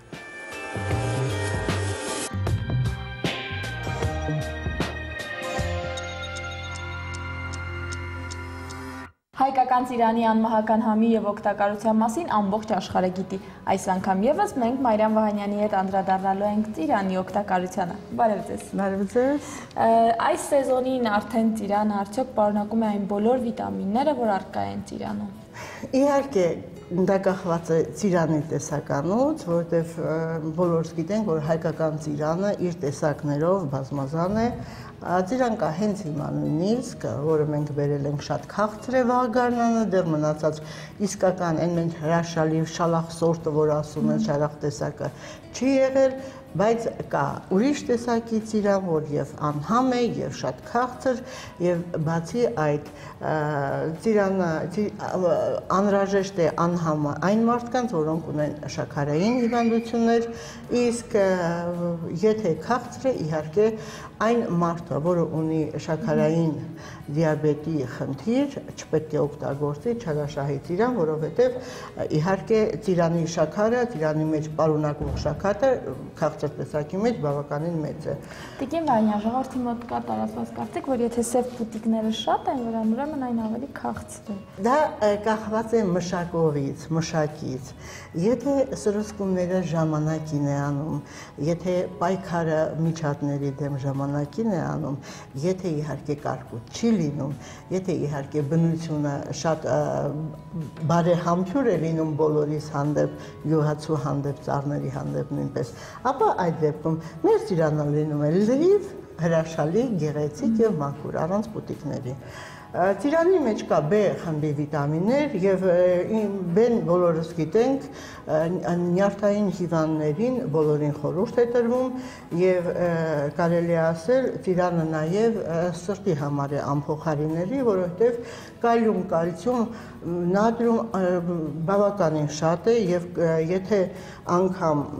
կա սրտի խնդիր, յուրաքանչյուրին սրտի հիվանդներին իհարկե բժշկությունը եւ ժողովրդական բժշկությունը խորհուրդ է տալիս անպայման օգտագործել ծիրան։ Ընդ որում նույնիսկ ասվում է, որ ծիրանը եթե ջրի տեսքով է, նրա մեջ կալիումի եւ նատրիումի եւ կալցիումի պարունակությունը քառակի 5-ակի անգամ ավելի շատ է, որովհետեւ արևի տակ մնալով, արևի հետ ռեակցիա մտնելուց հետո նա ավելի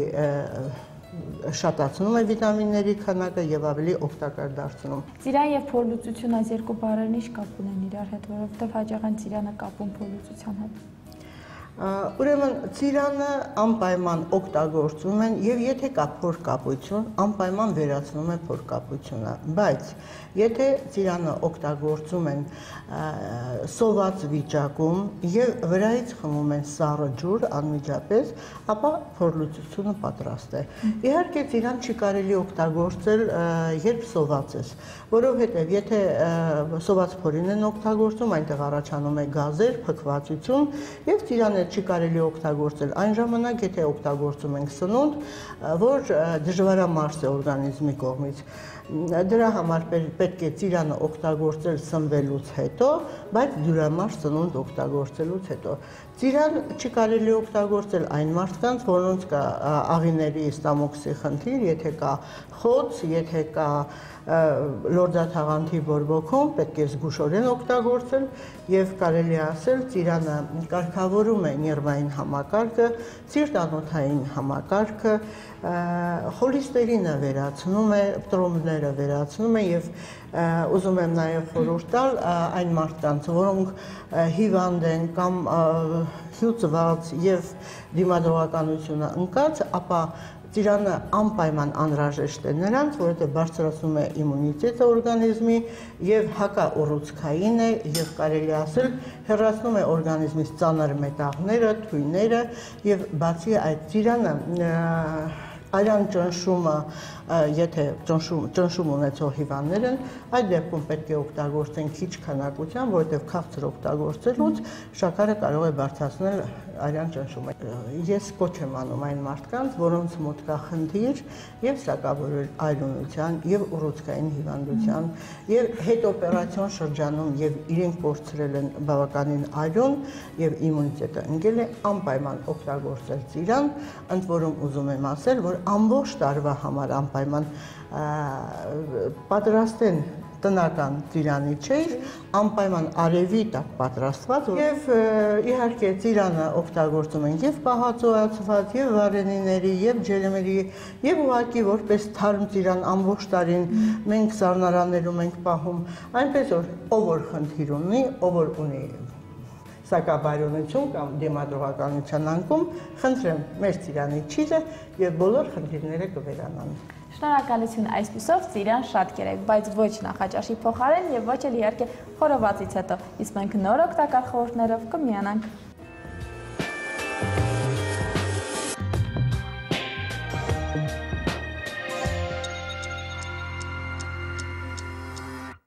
Հուսանք, որ ծիրանը քանի գնա կեժանանա եւ մենք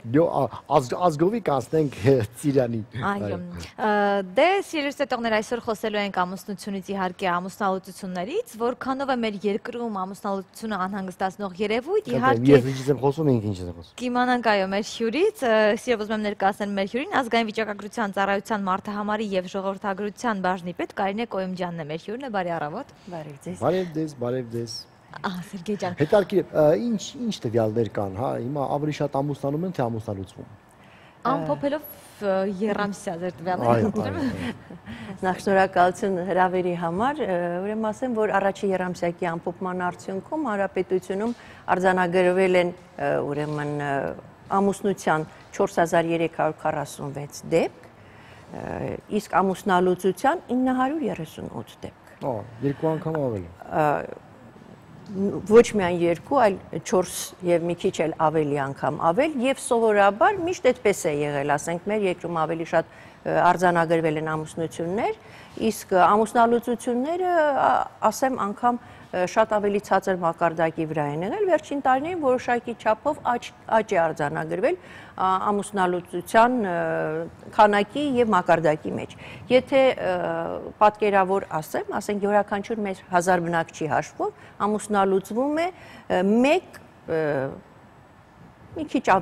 մեկից մի քիչ ավելի ամուսնական զույգ։ Այսինքն յուրաքանչյուր 1000 բնակչի հաշվով, իսկ ամուսնանում է 6 զույգ։ Գիտեք, որովհետև ինձ թվում է, որ ամուսնանալու համար ըստ մեր մենտալիտետի ոչինչ պետք չի։ Մաման կպահի, պապան կպահի, մի բան կանենք, կապրենք բոլորս կոլխոզ միտեղ եւ այլ։ Իսկ ամուսնալուծվելու դեպքում կինը պետք է աշխատանք ունենա, կնոջ երեխային տուն պիտի տաս եւ այլ, ասենք բարդություններ են ի հայտ գալիս։ Չեք ասում, որ դա է խնդիրը, ոչ թե նրա համար, որ տենց լավ ջանջիգար ապրում ենք սաղս։ Գիտեք, պատճառները կարող են շատ լինել, ցավոք սրտի վիճակագրության հիմքը, ինչի հիման վրա որ ձևավորվում են այս տվյալները, դրանք միայն քաղաքացիական կացության գրանցումներն են եւ այդտեղ շատ մանրամասների մասին էական տվյալներ չկան, թե արդյոք ինչ պատճառով է ամուսնալուծությունը տեղի ունենում։ Բայց խնդիրը այն է, որ ամուսնալուծության ցուցանիշներում թեև պիտի նշեմ, որ առաջին եռամսյակի կտրվածքով թե ամուսնալուծության, թե ամուսնության ցուցանիշները նվազել են 14 թվականի համանուն ցուցանիշներից, նմանատիպ ցուցանիշներից, ընդ որում շատ ավելի նվազել է ամուսնալուծության ցուցանիշները, շուրջ 22.5%-ով 14 թվականի համեմատ, իսկ ամուսնության ցուցանիշները նվազել են շուրջ 9%-ով։ Այսինքն պատճառներ, հետաքրքիր ամենաշատը ինչ պատճառով են։ Այդ պատճառներ ես կուզեի ասել, որ ինչպես ասել է Տոլստոյը, ասում է բոլոր երջանիկ ընտանիքները նման են իրար, ամեն դժբախտ ընտանիք դժբախտ է յուրովի, հա? Այդ յուրովի պատճառները մենք կարող ենք, ասենք, վերլուծել, հա, ինչու են ամուսնալուծվում, որովհետև իսկապես շատ պատճառներ։ Գուցե այդ ընթացքում եթե հոգեբանները աշխատեն կամ չգիտեմ, ինչ որ մի օրենք որոշվի, մի եռամսյա, որ այդ ընթացքում կարելի է զույգ հետ աշխատել եւ չամուսնալուծվեն։ Իհարկե հնարավոր է այդպիսի մոտեցումներ, սակայն պիտի լինեն որակական եւ քանակական հետազոտություններ հասկանալու համար իրոք որ դրդապատճառներն են, որոնք ավելի շատ են պատճառ հանդիսանում ամուսնալուծության համար, որպեսզի հենց այդ ուղղության վրա աշխատվի։ Արդյոք դա հոգեբանական խնդիրն է։ Արդյոք դա տնտեսական վիճակագրությունը չունի այդպիսի հետազոտություններ, որտեղ դրա համար շատ ռեսուրսներ են անհրաժեշտ, բայց սա շատ հետաքրքիր թեմատիկա է, ասենք հոգեբանների, սոցիոլոգների համար եւ կարծում եմ, որ իրենք որոշ ուրեմն մոտեցումներ, որոշ ուսումնասիրություններ կունենան անպայման այդ կապակցությամբ։ Սակայն պիտի նշեմ, որ ասենք մեր կարծիքով դա բավական զգալի ցուցանիշներ են, բայց եթե համեմատելու լինենք, ասենք նախկին խորհրդային երկրների հետ, ասենք ԱՊՀ երկրների ցուցանիշների հետ, պիտի ասեմ, որ եթե վերցնենք եվրոպական երկրները, Ռուսաստան, Ուկրաինա, Բելարուս, Մոլդովա, այնտեղ ուրեմն ամուսնալուծության ցուցանիշները շատ ավելի բարձր են, դրանք հասնում են 3, 3.5, 4 պրոմիլի, այսինքն դրանք յուրաքանչյուր 1000 բնակչի հաշվով 4 այդպիսի դեպք, այն դեպքում, երբ որ Հայաստանում այդ դեպքերի թիվը 1-ն է։ Նմանատիպ մեր իրավիճակի մեջ են միջինասիական երկրները, որտեղ ամուսնալուծության ցուցանիշելի 1-1.5-ի միջակայքում է տատանվում եւ Ադրբեջանում եւս։ Հետարքի դուք նշեցիք այն երկրները, որտեղ բարձր ցուցանիշը, ովքեր որոնք որ ավելի այսպես ազատամիտ են, ավելի մենթալիտետը մի քիչ այլ։ Ուրեմն ինչ կարելի է այստեղից հետևություն ունի, այսպես կոպիտ շատ հետևություն, որ ասենք ամուսնալուծվելը դա այսպես պրոգրեսիվ կարելի ասել, հա, ասենք տենց ազատամիտ լինելու կամ գիտեք, այստեղ անպայման պիտի հաշվի առնենք, որ ամուսնություն կամ ամուսնալուծությունը մարդու իրավունքների մեջ է, եւ եթե մարդը ինքը որոշել է ամուսնալուծվի կամ ամուսնանա, դա իր իրավունքների շրջանակում է։ Եվ ես չեմ կարծում, որ այդ թեմատիկան պրոգրեսիվ կամ ռեգրեսիվ ինչ որ բան է իր մեջ բառնակում։ Իրավունքները քաղաքական բան է, քաղաքական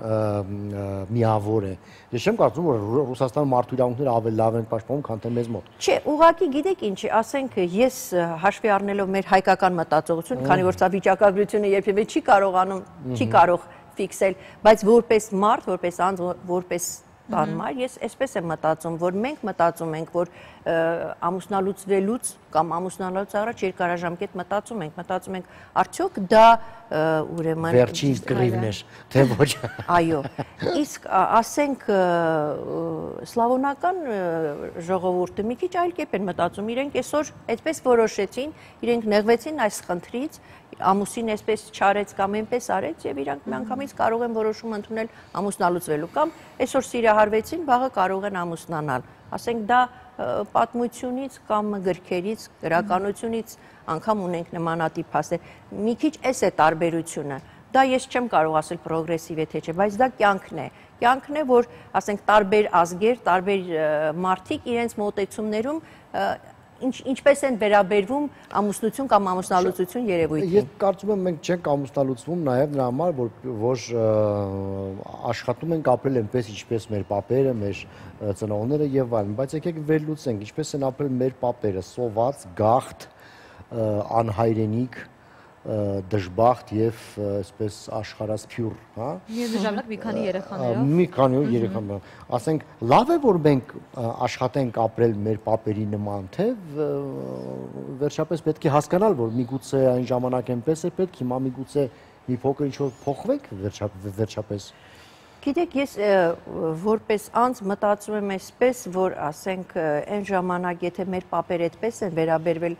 դա ընտանիքների գոյությունը պահպանելով, երևի մեր ազգի մնայունությունը դրանով է շարունակություն ունեցել։ Այսինքն դա շատ կարևոր էլեմենտ եմ համարում, որ մեր ազգը ինքը ընտանիասեր է եւ այդ ընտանիասիրությունը շատ ապահովել է մեր ժողովրդի կայունությանը, որ մենք առ այսօր որպես ազգ, որպես երկիր գոյություն ունենք։ Ես իհարկե շատ կցանկանայի խոսենք ծնելիությունից, բայց մինչ այդ մի հարց ունեմ ձեզ, որ տարիքային խումբն է հիմնականում ամուսնալուծվում։ Արդյոք հիմա կա երիտասարդների կամ մի քիչ տարեց մարդկանց տարբերություն ամուսնալուծության։ Գիտեք, ուրեմն վիճակագրությունը վկայում է, որ ամուսնալուծությունների ամենագերակշիռ մասնաբաժինը բաժին է ընկնում 20 տարի եւ ավելի համատեղ կյանքից հետո ամուսնալուծվողներին, որից հետո, այսինքն մոտավորապես 31% ամուսնալուծությունների, ասենք 3756 դեպքից Դե ճիշտ էլի 20 տարի ապրել կրնի մեկի հետ վարձը։ Լավ, օքեյ։ Դրան հաջորդում են 1-ից 4 տարի համատեղ կյանքից հետո ամուսնալուծվածները, մոտավորապես 22.5%, այսինքն բավական մեծ մասնաբաժին նորահայտ ընտանիքների 1 տարուց 4 տարի։ Առաջին բալիկից հետո միանգամից ամուսնալուծում։ Այսինքն կամ բալիկից հետո կամ առանց բալիկի, ընդ որում շատ հետաքրքիր է, որ նաև այդպիսի մենք վիճակագրություն ենք վարում, թե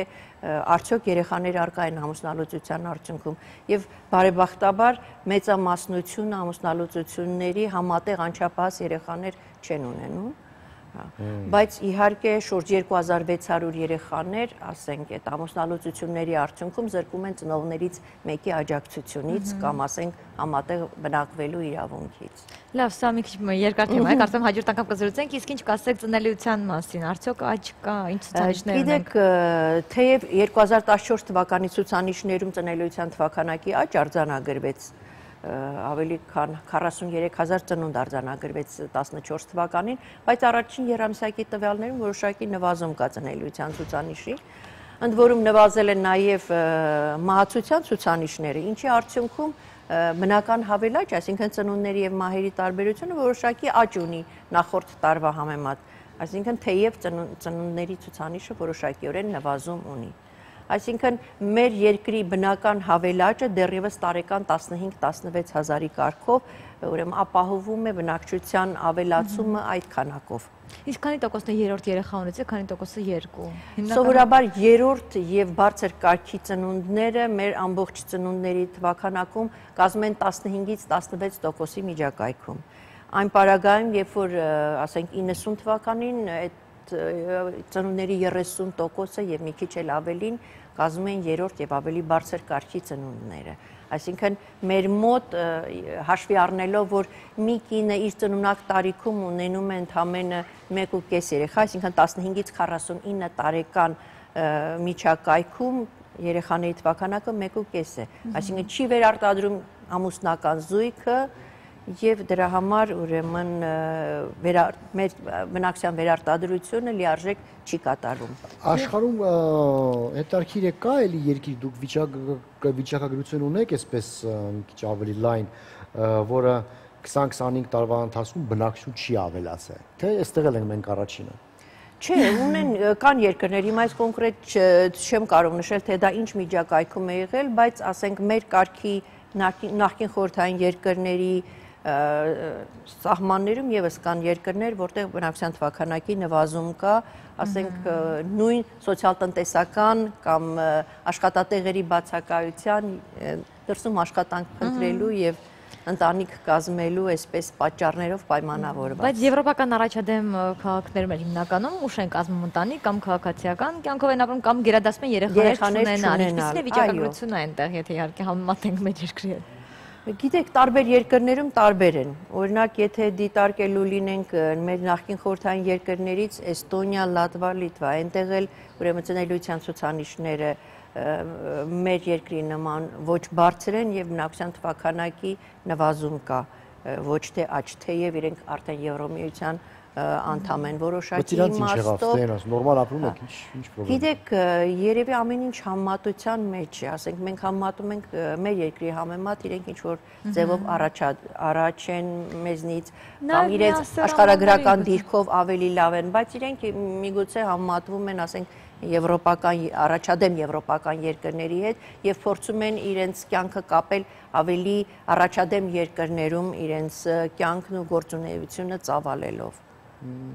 Հետաքրքիր է, առաջ կար չէ այդպիսի հասկացություն, որ ժողովուրդները այսպես միգրացիա էին անում, դեռ չէին հիմնվել ինչ-որ մի տեղ, հա,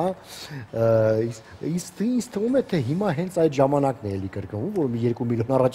տարի առաջ էր տեղի ունենում, հիմա այսպես երկրներ կան բնաթափ, այսպես մարդաթափվում են, այսպես չկա, բնակություն չկա, ինչ-որ մի տեղ ավելանում, ինչ-որ մի տեղ պակասում, այդ պրոցեսը վերջապես կկանգնի, թե չէ։ Գիտեք, իմ կարծիքով ուղղակի առաջ մենք կարծես ապրել ենք փակ համակարգում, չէ՞ որ խորհրդային երկրներից դուրս գալը բավական դժվարությունների հետ էր կապված եւ ասենք չէր կարող խորհրդային երկրի քաղաքացին իր որոշումով գնալ դրսում աշխատել եւ այլն։ Եթե Վլադիմիր Վիսոցկին չէր, ասենք։ Եվ հիմա, ասենք, այս պարագայում ճանապարհները բացվել են, մարդիկ եթե տեսնում են, որ այսօր այստեղ իրենց աշխատանքը չստացվեց, կյանքը չստացվեց, ուրեմն բնականաբար կարող են ազատ են իրենց շարժումների մեջ որոշելու գնալ եւ այլ տեղ որոշել աշխատել կամ այնտեղ փնտրել իր ընտանիքի համար ավելի բարեկեցիկ։ Իրենց երկրից իհարկե նախընտրում են երեխաներին դրսում ունենալ, ոչ թե հայրենիքում։ Լավ, ուզում ենք ձեզ շնորհակալություն հայտնել այս տվյալների եւ լավ աշխատանքի համար։ Հուսով ենք, որ հաջորդ անգամ արդեն լավ վիճակագրություն կունենանք եւ միայն աճ, տնելության աճ։ Այո, եթե մենք իհարկե չկապենք մեր կյանքը այս երկրի հետ, ապա քանի գնա երկրի բնակչությունը կքչանա, կապ չունենա ծնելիության հետ, հա, ասենք ինչքան միևնույնն է, այստեղ պետք է ինչ-որ զանգված մնար։ Այո, իսկ ես ում սիրով հիշեցնեմ, որ մեր հյուրն էր ազգային վիճակագրական ծառայության մարդահամարի եւ ժողովրդագրության բաժնի պետ Կարինե Կոյումջյանը։ Շնորհակալություն ձեզ սիրուն կալելու համար։ Իսկ մեզ մոտ Կարճատև Գովազդ է։ Հետարքիր է, քանի պաշտոնյա են դուրս ապրում, տենց Գովազդ, շտաբ Գովազդ մեր եթերում։ Եթերի վերջում մի քանի անհեթեթ լուրեր։ Այո, իտալական Էբոլի քաղաքում չի թույլատրվում համբուրվել մեքենա վարելիս։ Երևի թե Էբոլայից են վախում այ իրեր վարակել։ Օրինախախտներին իհարկե սպասվում է 500 եվրո տուգանք։ 500 եվրո Իտալիայում գիտեք ինչ փող է։ Իսկ Դուբայում առասարակ չի կարելի համբուրվել հասարակական վայրերում։ Այդ երկրում անգամ պաշտոնապես արգելված է սիրահարների տոնը։ Բա, որովհետև մեկ անգամ համբուրվում է, հետո գնաց, գիտեք, չի ամեն ինչ համբուրից է սկսում։ Աբու Դաբիում փողոցում համբուրվելու դեպքում 10 օր կալանքի տակ են առնում մարդկանց։ Մալայզիայում հասարակական վայրերում համբուրվելու համար սահմանված է $75 տուգանք։ Իսկ մեզ մոտ կարող եք համբուրվել ամենտեղ, որտեղ որ կուզեք, սիրելի երիտասարդներ, համբուրվեք։ Լիվերպուլում օրենքը թույլատրում է վաճառողուհիներին մերկ աշխատել։ Դե մեզ մոտ էլ ասենք մերկ աշխատել։ Ես օրինակ հաճիկով մերկ աշխատեի, բայց չեմ կարծում դա դե առանձնապես հաճիկ պատճառ է։ Իսկ Մինեսոտայում ոչ մի տղամարդ իրավունք չունի ամուսնական պարտք կատարել, եթե սխտորով, սոխով ու ձկան հոտով է բուրում իհարկե կինը։ Դա արգելվում որպես օրենքով։ Չնայած կան պարտներներ, որ շատ էլ սիրում են սոխեր, ասենք, ասում են լավ, ափսոս է սոխի հոտ չի գալու վրայից ու դրա համար չեմ կարող։ Սերգեյ։ Այլ լուրերի անցնենք։ Լավ, ուսումնասիրությունները փաստում են, որ Գերմանիայում ֆուտբոլի աշխարհի առաջնության օրերին կտրուկ աճում է սրտի նոպաների թիվը։ Եթե չեք սիրում ֆուտբոլ, ապա կարող եք նմանատիպ բան զգացածնել, օրինակ ամերիկյան բլուրների վրա։ Նման պահերին, այո։ Մեր մոտ սրտի նոպաների թիվը ավելանում է հենց այն բան, երբ լույսը թանկացնում են, այո։ Նման պահերին իհարկե օրգանիզմում տեղի ունենում ադրենալինի հզոր հոսանք, իհարկե։ Մեզ մոտ էլ ադրենալինի հզոր հոսանք, երբ որ լույսը թանկանում է, իհարկե ոչ մեծ քանակությամբ, այն միշտ կա արյան մեջ եւ ամեն օր առավոտյան 7-ին արյունը նոր չափաբաժնով է արթնանում։ Շնորհակալություն եմ այտնում մեր կառավարությանը, որ մեր լույսը թանկացնում, այնքան լավ ադրենալին ենք ունենում մենք։ Ադրենալինի քանակությունը որոշում է նաև մարդու բնավորությունը։ Դրա բարձր քանակության դեպքում մարդիկ ավելի համարձակ են եւ իհարկե բռնկվող եւ իհարկե ռիսկային։ Մենք էլ ենք ավելի համարձակ, բռնկվող եւ իհարկե ռիսկային։ Նրանցից լավ օդաչուներ, կրկեսային դերասաններ, զինվորներ են իհարկե ստացվում։ Վարդու եփա միծինգը լույսի։ Սերգեյ, կան նաև ադրենալինը։ Չեք հիշում լույսի միծինգ եփա։ Սերգեյ ջան, լավ ուզում եմ ասեմ, որ արդեն մեր ժամանակը սպառվել է, այո, այսօր համար այսքան մենք պատրաստեցի լրտետողներ, սիրեք ձեր թշնամիներին, նրանք ձեր ամենահավատալի երկրպագուներն են։ Թշնամիներին, քանի թշնամին ձեզ չի սիրի, այո։ Այսօր համար այսքանը ցտեսություն ձեզ հաճելի օրենք մաղթում։ Բայց լույսի միծինգը երբ էր, բայց չի իմացա։